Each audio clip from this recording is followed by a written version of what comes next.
Hey guys, main man himself DC_Darlin back in the place. Previously, we installed TypeScript to a local computer using npm. In this episode, we will try to understand why TypeScript is a superset of JavaScript. So first things first, I'm going to open a new tab, google.com.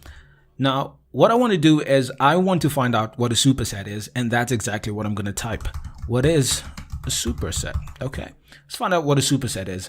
So this is in terms of mathematics, and a superset is a set which includes another set or sets.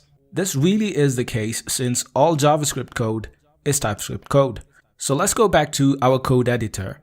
Let's go ahead and delete everything in our example.ts.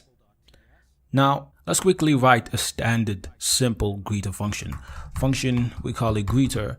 Of course, it takes in name as the parameter, and we simply want to return hello plus the name of whoever that is. So just a basic concatenation of string over there. Now what we want to do is we want to call this function, and we're going to pass in my name. Okay, we definitely want to wrap it around console statement because we want to log this onto our console.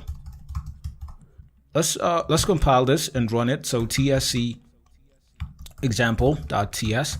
okay, compiled. Let's open example.js. Now, looking at our example.js file, we have the same code as the one in example.ts. This goes to show how we can pass any JavaScript code to the TypeScript compiler, thus explaining why TypeScript is a superset of JavaScript. I know we have a red squiggly line under our greeter function. We'll get into this soon enough. So one last thing we want to do for this episode, we want to go to example.js and we want to see what gets logged to the console. So what I'm going to do is I'm going to head back to the terminal and type in node example.js. As you can see, we have hello Darlin logged to the console.